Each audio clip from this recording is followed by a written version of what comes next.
Hi, this is Gary Meese with the case against.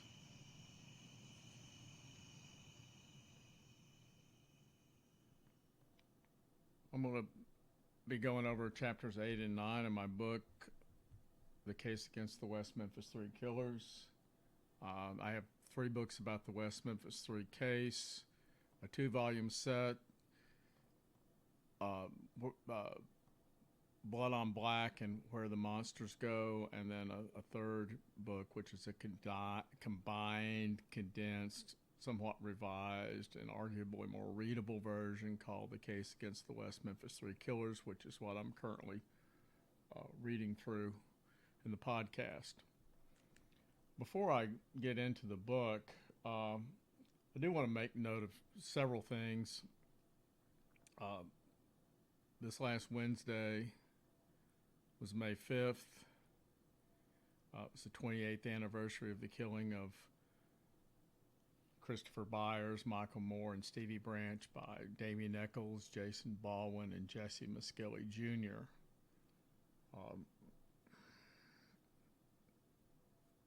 I think about this not just when the date rolls around. I do think when their birthdays come up, and really very often, I'll think about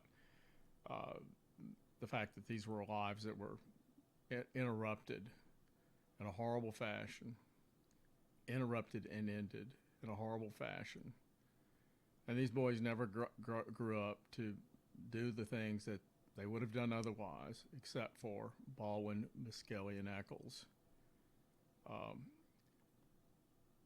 And it's quite disgusting that the world treats those 3 as the heroes, and these 3 little boys are, Bob Ruff and I don't agree on many things, but, I think in some ways the victims, not just in this case, but in a lot of other cases, are somewhat forgotten. Certainly not forgotten by me.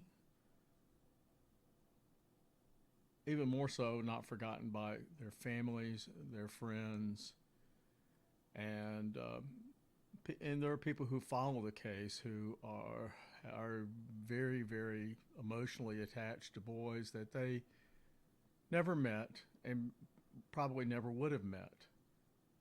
Even if they lived, they would have just grown up to be teenagers and men, and at this point they would have been moving into, not quite into middle age, I suppose, but they were going to be getting there before long. And it's really quite sad. The other thing the 2 other things I want to mention. This week, Pamela Metcalf, who's also known as Pamela Echols, or Pam, and she's also known as Pam in all these various iterations, and she's also known as Pam or Pamela Hutchison, the mother of Damien Echols, died. She'd been ill for quite some time. I gather she probably had CPD or something like that, emphysema or something like that from a long time smoking habit, but had been in a wheelchair for quite some time. I don't know. I've looked around and didn't really get, I did get confirmation she's dead, and certainly her close family members, Michelle and her children and grandchildren and their friends are all remembering her and mourning her, and I do not wish ill on any of those people in any kind of way. I feel somewhat sorry for them in the sense that they're married to a scumbag like Damien Echols, and so they're sort of stuck with a label that they did nothing. They either did nothing or very little to bring upon themselves. Maybe they could have been more helpful to Damien. Maybe his mother could have been a better mother, but she didn't seem to really be capable of that, and she did not seem unintelligent. In fact, everybody in that family seems relatively intelligent. as opposed to the Misskelley family and the Baldwin family, who basically range from being really not very smart to being really downright very stupid. Jessie Misskelley Jr. is probably at the low end of that. So he's a very stupid man. Nothing he can do about that. That's not his fault. What he is responsible for is what he did. He does have moral agencies, and he is responsible for what he did as a child, and he's responsible for what he does today, which is basically not a whole lot, apparently. And speaking of Jessie Misskelley Jr., there's a junior and then there's a senior, and the senior, so-called Big Jessie, he wasn't really that big, but he was a brawny guy, very strong, somewhat forceful personality in some ways. Died this last year, also after a long illness. Somebody who'd been a life of hard, he'd been a hard drinker, living hard for a long time. Probably is lucky he made it as long as he did. Mrs. Metcalf died at what I consider to be a relatively young age of 62. Jesse's dad lived to be, I didn't look it up, I think he's 78, something like that. So, he lived really a pretty good while. And so we had that death in this, just not that long ago, within the last year. And then last June we had, I believe it was June, no, it was June or July, we had the death of John Mark Byers, in sort of a typical John Mark Byers fashion, in which his life, which was always seemed to be sort of spiraling out of control, spiraled out of control one day. He was racing back home to get to his driving a car he wasn't supposed to be driving, racing back home to get on his oxygen tank on apparently a windy, dangerous road in North Shelby County around Millington. And I guess there are a few roads. I mean, I've been up that way a lot at various times in my life. And there are some roads that are, more hazardous than others, but generally speaking, I don't think of that. We generally don't think of those roads as being hazardous, because most of the area up there is pretty darn flat, but there are some hills up there and some places where the roads just aren't perfectly straight. He got on one of those roads, lost control, and died in a very sad, tragic way. And he was a relatively young man as well. So we've had three major players in the last year die in the West Memphis 3. It's been 28. It'll be 28 years. So it's somewhat understandable that some people might die along the way. And I think in a lot of ways, all three of those people seem to be hanging on longer than a lot of people thought they might, given their health conditions. But in any case, I offer my condolences to those families.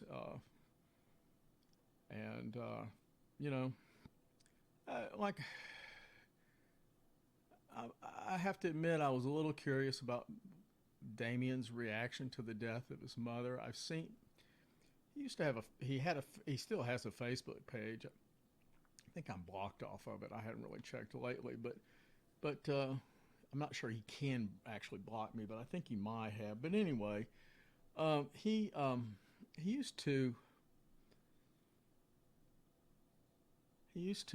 post quite a bit on there, and occasionally his mother would get on the page and she'd go, "Hello, son." No response. "I sure do miss you." No response. And maybe he saw that and he called her, but my impression is he did not. Just as my impression is he has nothing to do with his son, who is, as far as I know, is in Arizona. Last I heard, grandchildren out there that I don't know that there's any sign that he's ever seen or shows any interest in. He has a sister, Michelle, and a father who lives in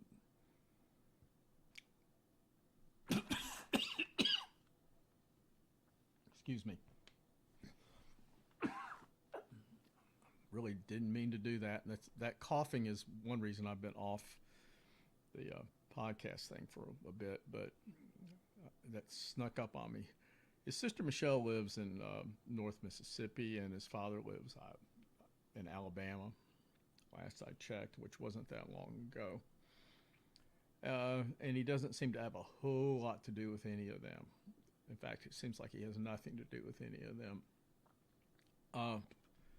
And he speaks pretty disparagingly of his family when he actually speaks of them at all.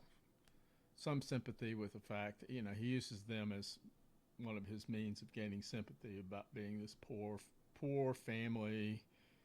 They didn't have anything, and nobody had gone to college. I think his father actually did go to college a bit, but didn't follow through and do anything with that, which seemed to be sort of typical of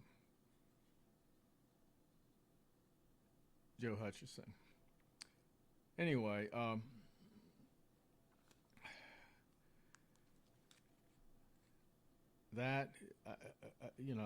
at this point, I was curious to see if Damien was actually going to, go to his mother's funeral, or if he was going to be mentioned in the obituary.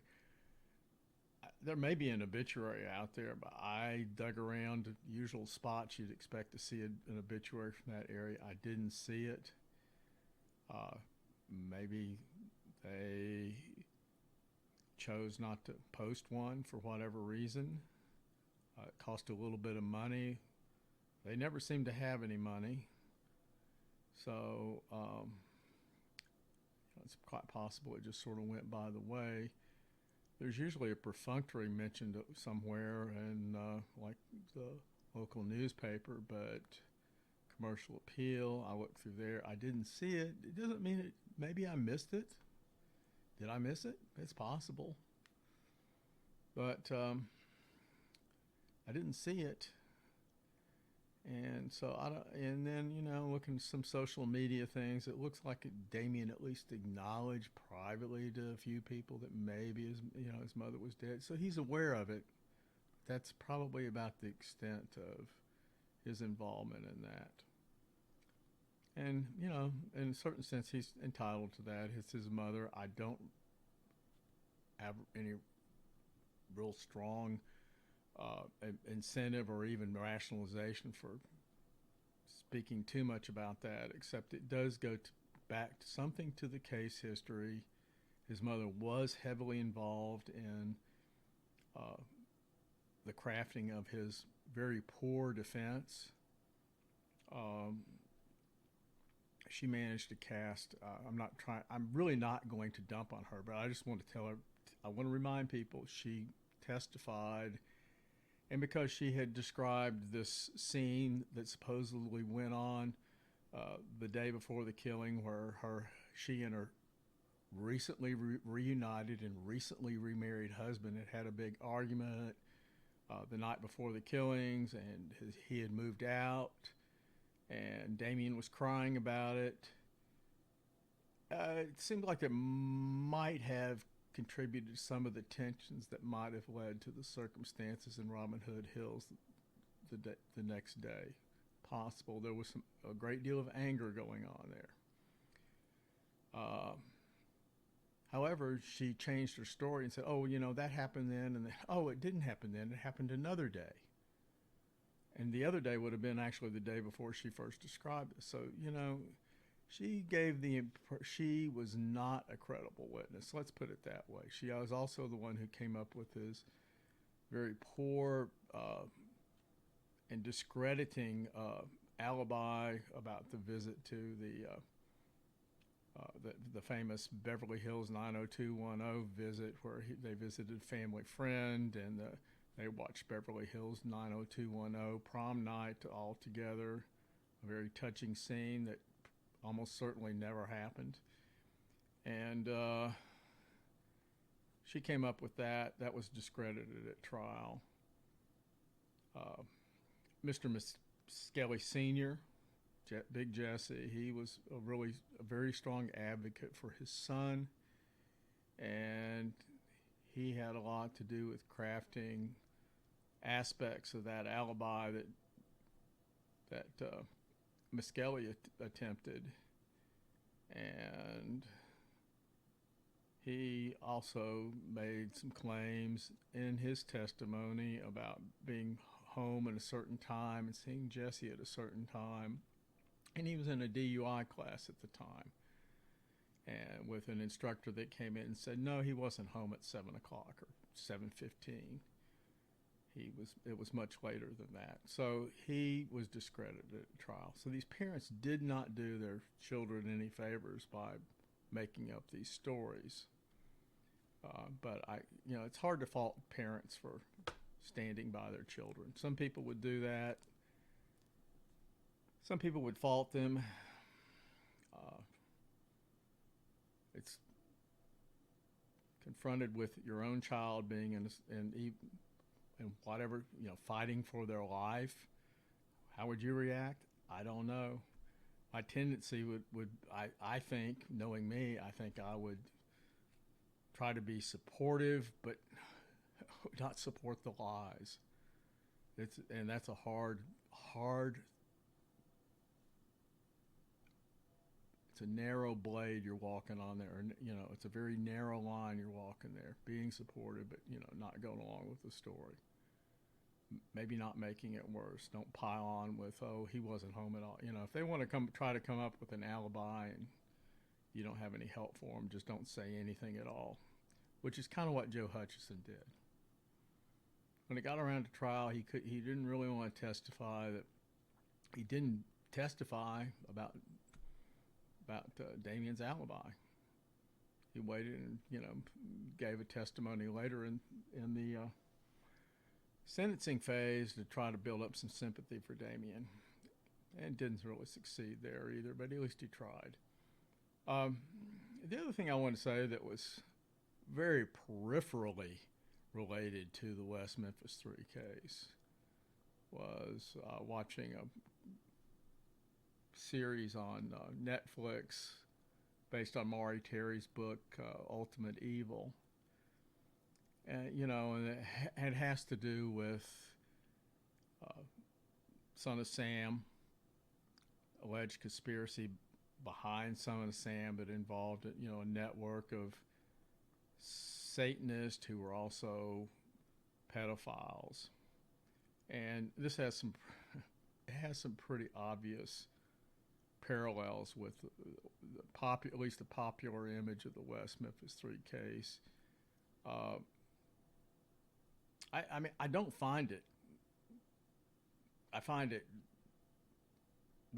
would not find it credible at all if people said, well, there is no network of child molesters, because my understanding, without knowing really anything about it, you really don't want to be doing research on child molesting and child porn.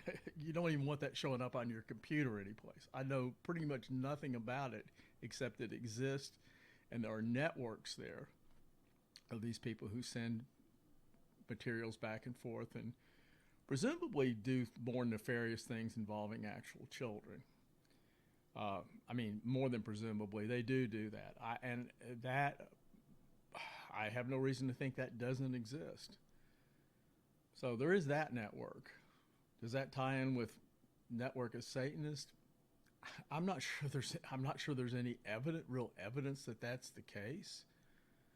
But you have to figure that Satanists, at least it's the way it's often presented, is their whole thing is to be transgressive, to go beyond the bounds of the morals of most people, society in general.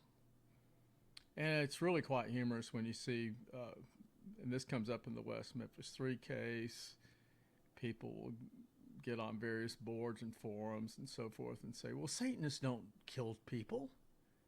The Church of Satan specifically rules against this. Well, the whole foundation of the Church of Satan is that they're transgressive. They're not bound by the morals of petty bourgeois society. they form their own morals, and and they posit this as some sort of heroic mode of being, and so Lucifer, the light bringer, is a force to be followed and looked to as an example. They throw in Prometheus and Satan himself is the enemy. But what is the enemy of? And according to them, he's the enemy of all those things that hold us back from becoming who we really are in some sort of vaguely Nietzschean sense. Or maybe it's not explicitly, it's implicitly Nietzschean, at least a popular understanding of Nietzschean. I'm sure Nietzsche himself would be appalled by being labeled that. And part of what I'm saying is the idea that Satanists would never break the law. Satanists would never kill. Satanists would never rob. Well, that because the Church of Satan specifically prohibits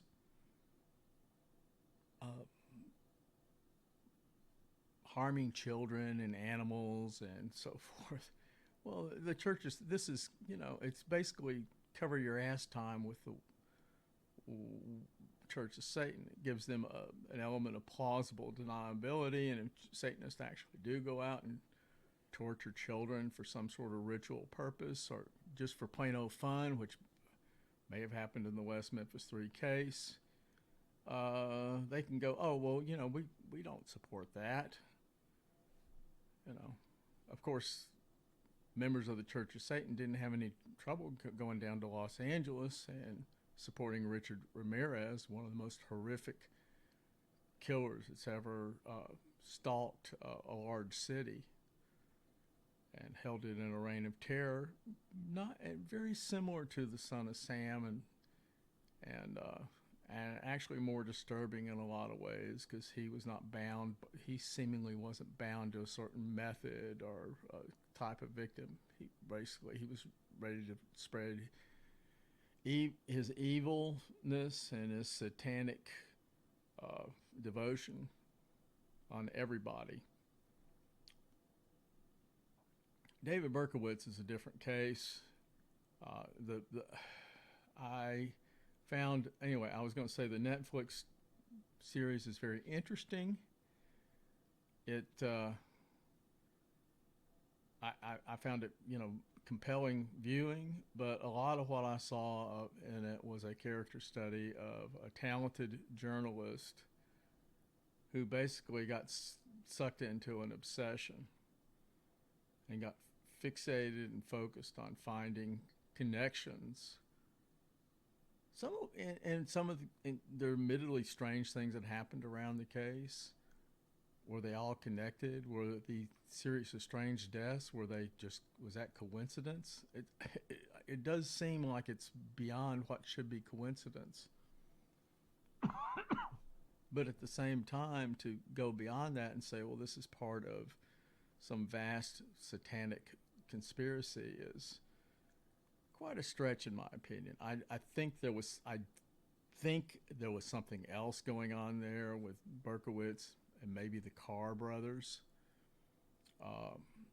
It doesn't seem that unlikely, but even that is speculation.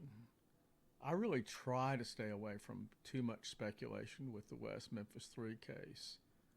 I don't want to turn into, not that I'm going to become Maury Terry, but I'm too old and burnt out to be that. But the fact is I try not to get too much into, it's hard not to do a little bit of speculation and a little bit of wondering, but getting too much into this was a case of, it was definitely a case of ritual murder of these 3 little children. I don't know. I will say I don't know. It certainly bears a lot of trappings of a ritual. It was certainly a ritualistic murder by somebody who is very involved in occult ritual. So what kind of conclusion am I supposed to draw from that? That there's no connection whatsoever? I don't think so. At the same time, am I supposed to think that Jessie Misskelley Jr. saw that as a ritual murder? I'm not sure Jessie Misskelley Jr. is capable of even understanding what ritual murder is and what it might signify. It really requires a higher order of thinking than he is capable of. And I'm not sure that Jason Baldwin is smart enough to really comprehend it either. He might be, but I am not so sure about that. I know Damien is smart enough to do that. He's no genius, but he's not stupid. Unlike his buddies.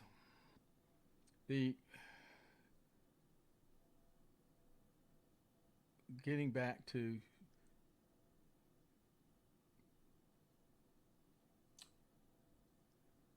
the Netflix series, I recommended his viewing, and I think it's interesting that all these cases from the 80s, 70s, 80s show up again and again, as if they acquire sort of a mythic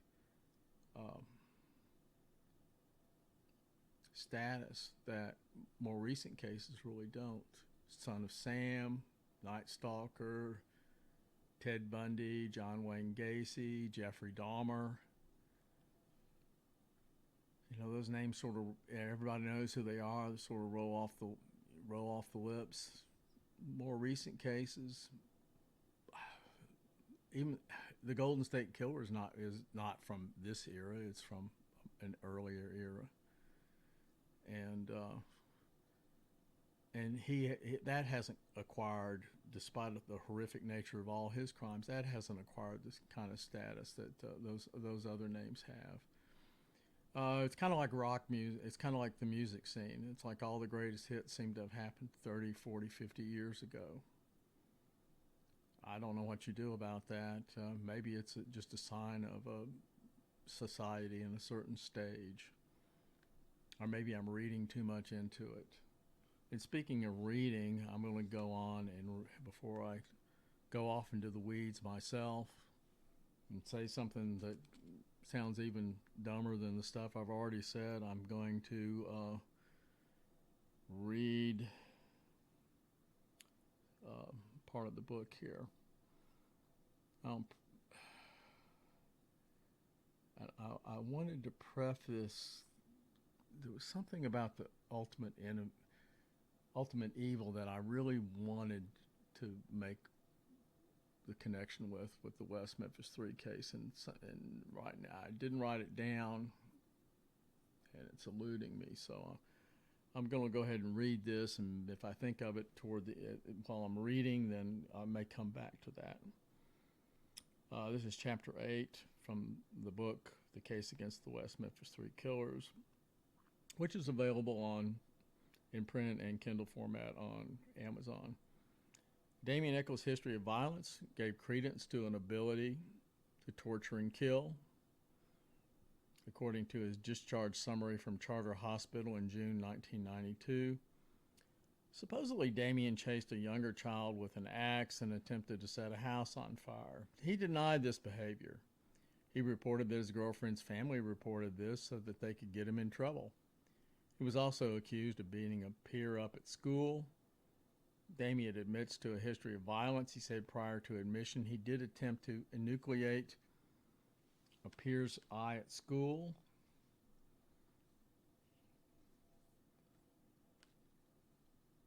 Oh, you know what? I read Chapter 8. I knew I had. I'm going to read 9 and 10.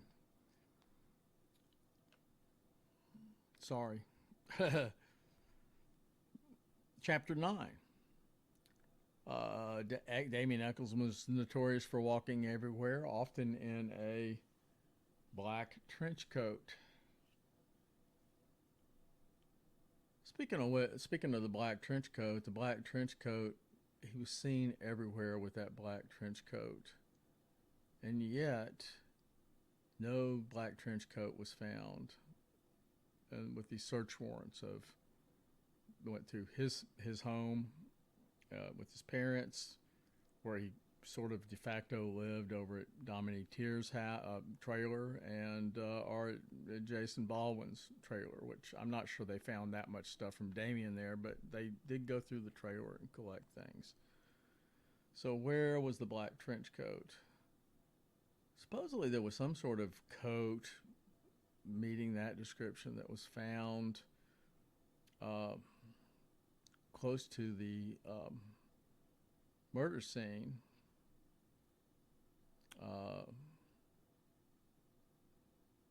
Picked up by somebody, wasn't presented to police. Steve Branch Sr. apparently had it at some point and was going to return it to the scene, and then it just sort of mysteriously disappears. And I don't know if that was a black trench coat. And I am going to apologize for that noise. Spam caller. Anyway,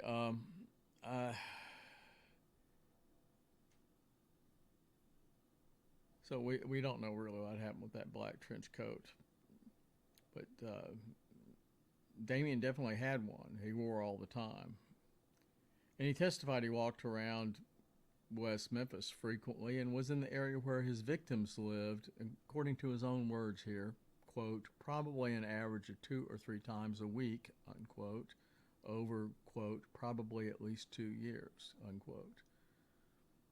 Damien was very familiar with this area where the boys were killed. He walked through there 2 or 3 times a week. And let's understand what we're talking about. We're talking about Damien going from West Memphis over, crossing, taking this what amounts to the only real viable shortcut between where he lived, where Jason Baldwin lived, was going through that neighborhood, over that pipe that was over the 10 Mile Bayou, through those woods, up by Blue Beacon Truck Wash, and then go on to Lakeshore Estates over on the other side of the 2 interstates.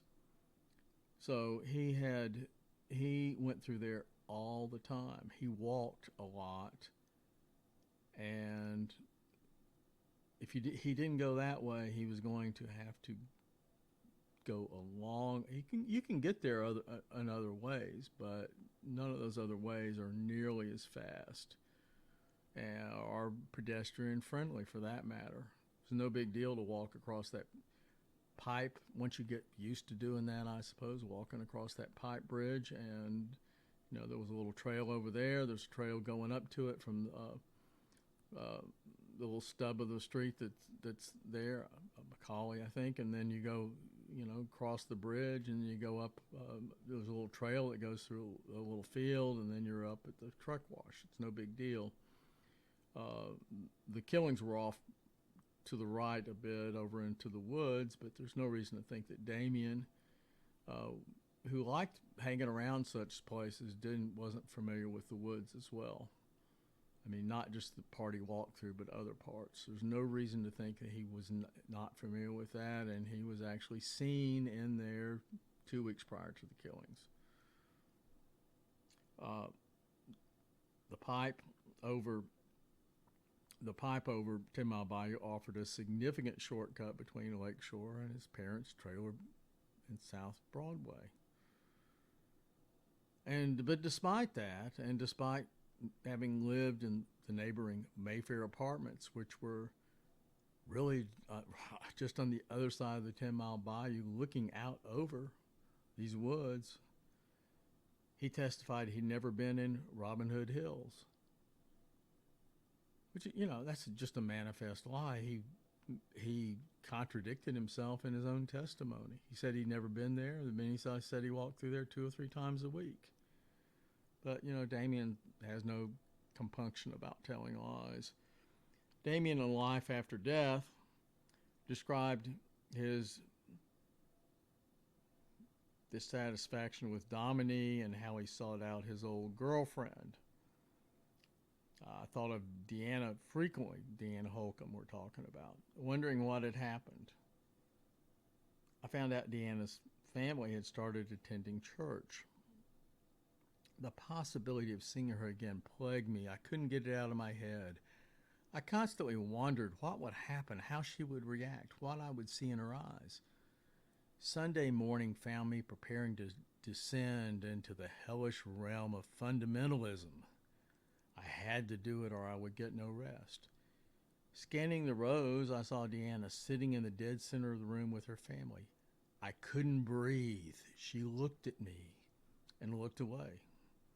I didn't even see a flicker of recognition. What did that mean? I had been expecting something, anything, but her eyes passed over me as if I was not even there. When it was over, I walked outside and stood on the sidewalk. I was trying to figure out what this meant as I watched her family get in their car and drive away. Now, this is in Damien's book, Life After Death, and what he's doing here is describing what is nothing other than Damien stalking his old girlfriend. She made it pretty clear she didn't want to see him, and it's also pretty clear from his writing here that he had really no business being in church, but he was there anyway, and he was there for no other reason than to somehow make some sort of contact with Deanna. And his fans will write this off as he's just a lovelorn teen, and there's a lot of truth to that. And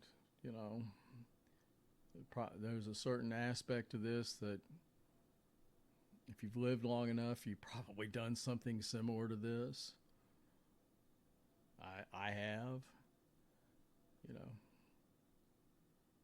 You ever driven by an old girlfriend's house just wondering what she's doing? Yeah, probably. I've done that. I used to do things like that more. As I've gotten older, I have less interest in trying to bring the misery onto myself. But anyway, he's sort of incriminated himself here on a very low level of being, kind of a creep. There are other more objective reports of Damien stalking or threatening. And by the way, when he does this, it's almost always either younger women, younger girls, and really we're talking about girls. We're not talking about women. I don't know why I said women. We're talking about teenage or younger girls, and we're talking about children. Jessie Misskelley Jr. says that Damien went to the skating rink every Friday night, which is where he met his other girlfriend, 12-year-old Jennifer Bearden. But he was there stalking boys, according to Jessie. I have no reason to doubt Jessie. If Jessie says that, it sounds pretty good. On May 18th, 1993, which is before Damien was arrested, Laura Maxwell, who dated Echols at some point, gave a handwritten statement. Dated Damien, this is quoting from her, dated Damien summer of 1991. He told me he used to be a knight in his past life that killed all these people. And he has written some books on witchcraft. He told me that he liked to get raw steak meat and suck the blood out. This one boy told me one time Jason Baldwin busted his nose and blood was all over the ground, so Damien got down on the ground and started licking the blood up. He used to say if he was out walking or something and he got thirsty that he would just like to take a baseball bat and knock somebody out and take a bite out of their neck and drink their blood. He never liked my brother. He told my friend he was going to kill him. He had it all planned out what was going to happen. And he told my friend and I that if we told Donnie about this, that he would kill us too. And if our parents found out and they tried to get involved, that he would just kill them too. He told my friend that he used to watch my house overnight and he knew everything that happened in my house every night. He also told one of his friends that one night while I was asleep, he snuck in my house and came in my room and did all this stuff to me. He used to always talk about how much he hated little kids, and he used to always say this saying about cutting all your fingers and toes off one by one. When school started, he started going out with his other girl, Deanna Holcomb. And when she broke up with him, he went to her house and kept saying he was going to kill her if she didn't go back out with him. Barbara Diethart of Lakeshore Estates, the trailer park where Jason Baldwin and Dominique Tier lived, told police that Baldwin and Echols tried to steal her dog. So that, we have that sort of thing where there's this allegation that these boys were trying to steal a dog. Then on May 1st, 1993, which is before the murders, Jennifer Ball reported to police that someone threatened to kill her by shouting through her window. Jennifer reported seeing a slim white male about 18 dressed in a black t-shirt, black jeans, and a black jacket make the threats, then enter the fenced-in backyard. And of course, Damien would have matched that description. And as we'll find out, she knew perfectly well who it was, but she didn't want to say because she was scared. Later, she gave a handwritten statement. The first contact I had with Damien Echols was when he was at my window. I had heard about him and heard that he was into devil worshiping. About March 1st, I was on a three-way with Amanda Lancaster and Jack Held. These were a couple of her teenage buddies. I was looking out the window and somebody jumped in front of it shouting, "You bitch, I'll get you. I'm going to kill you. You're going to die." I started screaming and hollering. Amanda was hollering at me, "Jennifer, what is wrong? Jennifer, what is going on?" I told her that someone was at my window and it looked like Damien. I looked out the window to see if he was still there. He just glared at me and said, "You're dead, bitch," and ran off. About 5 minutes later, she said, Jennifer, was Damien wearing pure black and a black trench coat?" I said, "Yes." "Why?" She said, "He's walking down the street and eyeing my house." She got really scared and started crying, and then her house alarm went off. Officer Reese came to our house. She asked me to describe Damien, asked me if I was sure it was Damien. I told her no. I was scared that if Damien found out I told, he would definitely kill me. So the person at my window was left blank. Well, about a month ago, I was in Kroger. I noticed that somebody kept passing by and looking at me. When I looked up, I discovered it was Damien. I just ran off. About 3 weekends ago, I went skating with Amanda Lancaster. We were having a good old time until Damien walked in. Well, me and Amanda were about 2 tables over from Damien, Jason Baldwin, and his girlfriend Heather. The girlfriend Heather is Heather Clyatt. Damien kept on staring at me. He looked up and noticed that him and Jason were whispering to I looked up and noticed that him and Jason were whispering to each other and pointing at me. Damien whispered something to Jason, and Jason looked over at me and said, "I don't know." Then Jason whispered something to Damien, and Damien looked at me. He looked me up and down and said, "Yep." Then Damien started saying something, and Jason kept on saying, "No, man, no." Well, finally, we left the table and went walking around. I noticed that Damien had followed us, not with his body, with his eyes. I had lost Amanda and was trying to find her. I went to the bathroom to see if she had walked in there. When I came out, Damien was standing there against the wall. I bumped into him. I didn't realize who it was until I looked up. When I looked into his eyes, it's like I froze. Well, some girl asked me to go buy her some candy and a Coke. When I went to give it to her, I noticed she was at Damien's table. I just ran over there, handed it to her, and walked off. I could feel his eyes following me. Well, later I found out he was asking some people who I was. Damien watched us as we went out the building. Friday, after everybody had found out who murdered the little boys, I got a phone call. They said, "Well, you and your friend Amanda were the next to die by Damien," and hung up. I had heard that Damien was going to kill 2 more girls. Amanda kept on saying, I know those 2 girls were me and you. I knew they were. Now, beside the idea that he was going to kill a couple more girls ties into things he allegedly said at the softball game about, I've killed a couple of girls and a couple of kids, and I'm going to kill a couple more, and then I'm going to turn myself in. The so-called softball girls testified too. Amanda Lancaster gave a handwritten statement. Heather Clyatt, Jason Baldwin's girlfriend, had told me that Damien had been asking me questions about me, about where I live and my phone number. At the skating rink, he watched me and stuff. He would follow me around. He would just watch me. He would really scare me, and somebody had told me that I was next. Me and Jennifer Ball were next. You want to read this off as 2 little girls looking for, attention. Damien might not have been doing anything, but they're reading something into his body language or whatever. You can do that if you want. I personally believe that Damien was stalking these little girls,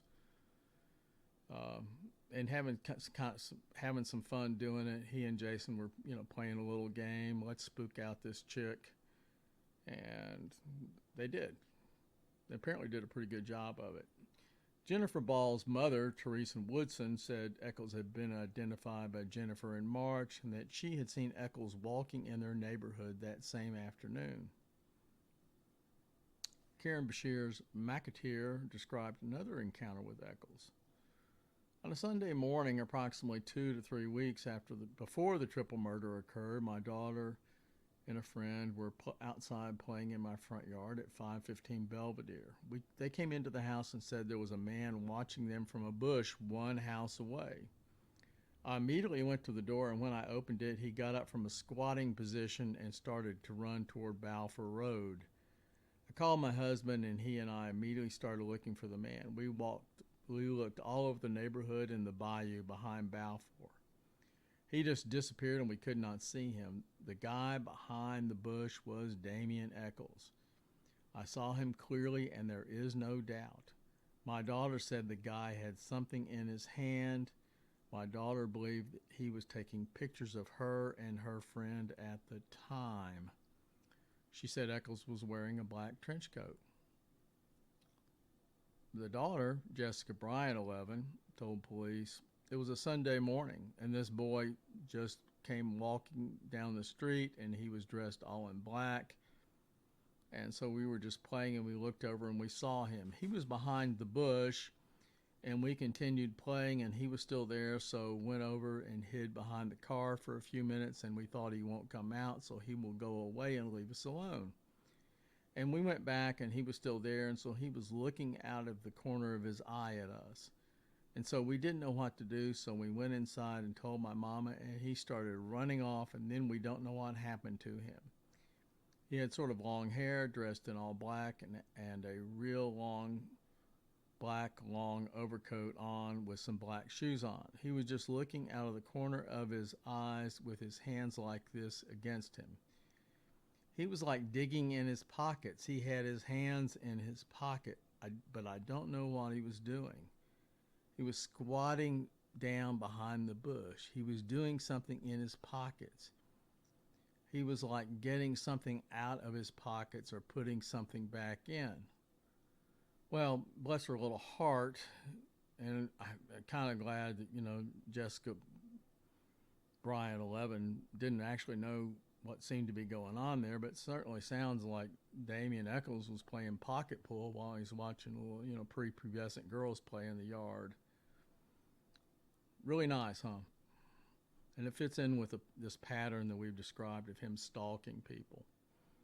Younger people, not fully developed people, boys and girls. Mark Byers told police, Mark Byers is the son of Christopher, I'm not the son, he's the father of Christopher Byers. Sometime between end of February 1993 and first half of March of 1993, my wife Melissa and myself went to a grocery store, Flash Market on Ingram around 4. We were gone about 15 to 20 minutes. When we returned home, Christopher was inside. When we came in, he started telling us about a man taking his picture. We asked, did he look like Chris? And Chris said he was wearing a black coat and black pants and shoes, black, and had sort of long black hair. He said the man was driving a green car. Chris was playing under the carport when the man drove up. He said that he ran out into the yard because the man scared him. And we asked what happened, and Chris said he just took my picture, then he got in his car and left. And Melissa Byers testified to the same set of facts. Now, of course, this is after the killings. This is after the facts. Supposedly Damien didn't drive, which doesn't mean that he actually didn't drive, because Damien lies. Damien can do things that he says he can't do, and he doesn't do things that we know he does, so he's a liar. And probably didn't have access to a car a great deal of the time, but it doesn't mean he never had access to a car, and just because he says he doesn't drive doesn't mean he wasn't capable of driving. Obviously, he chose to walk a great deal of the time. But does this prove that Damien Echols was outside taking pictures of Christopher Byers before his murder? No, it doesn't do that. But it certainly raises a question, and particularly when there's not that many people in West Memphis who are described as having a black coat, black pants, black shoes, and sort of long black hair. How many people fit that description? Not many. But Damien Echols does.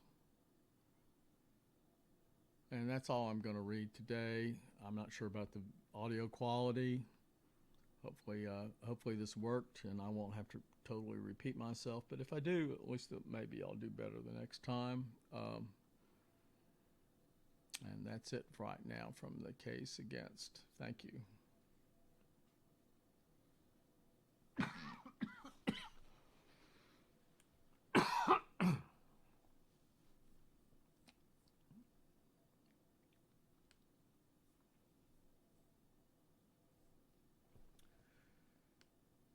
Testing, 1, 2, 3.